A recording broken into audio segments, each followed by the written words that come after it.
Police chief's been fired after a suicide bomber attacked a housing compound for oil workers in Iraq. Latest reports say at least 22 people were killed and at least as many injured in the northern city of Beji, where the police command has been dismissed by the Iraqi government. A curfew has now been imposed. At least 3 of the dead are children. Civilians and security guards were also victims. The bomber in a pickup truck reportedly targeted a joint checkpoint manned by Iraqi security forces and armed volunteers working with the US military. We hold the occupation forces fully responsible. The bombing targeted the gates of a civilian complex for employees, and forces were surrounding the area. Where would the car bomb come from?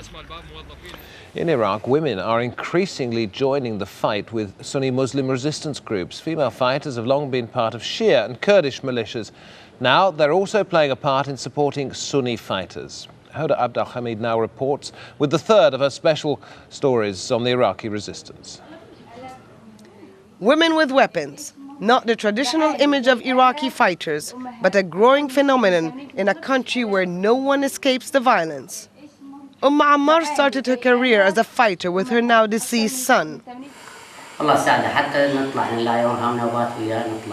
We used to carry out attacks on American convoys with roadside bombs and fire rockets and mortars at their bases.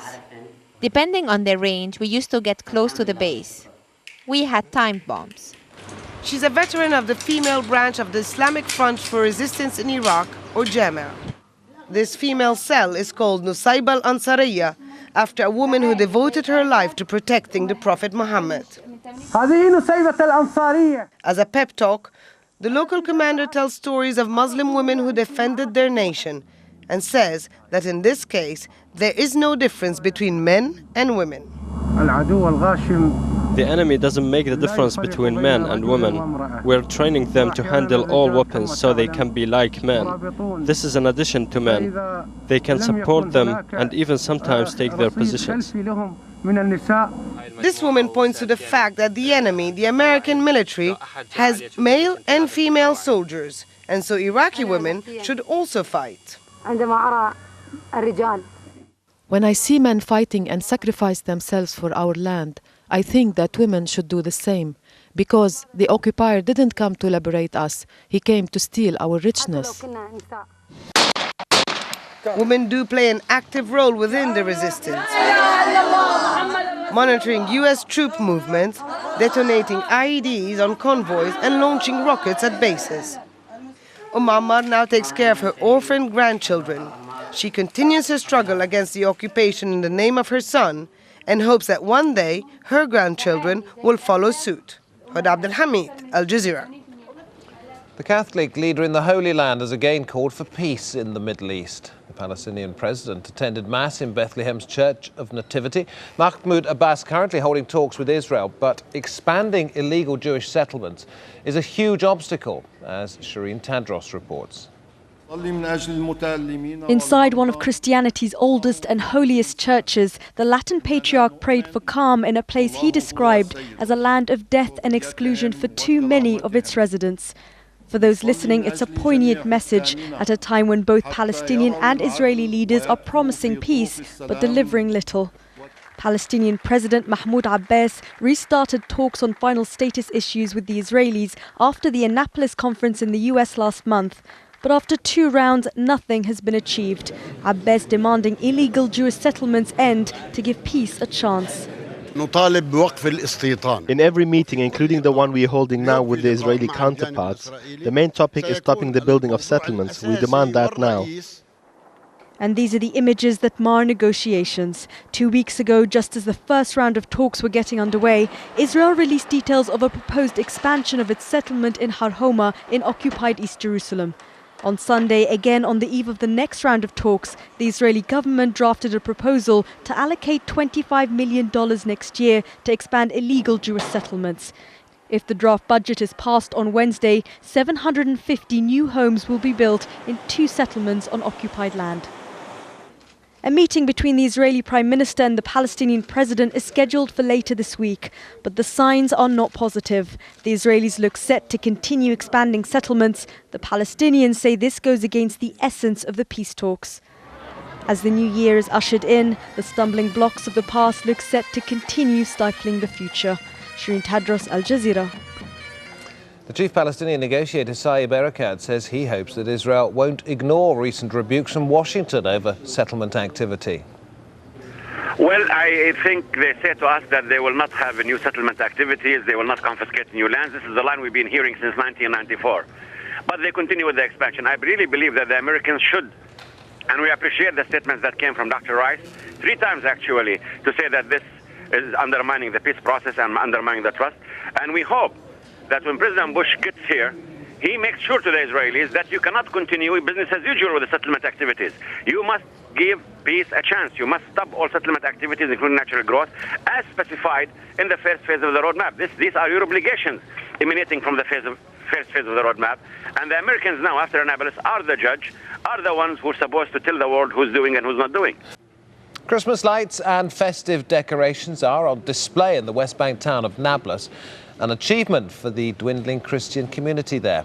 Palestinian security forces are making them feel safe enough now to celebrate Christmas, as Jackie Rowland discovered.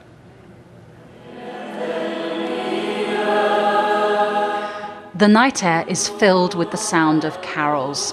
Christmas has come to Nablus for the first time in many years.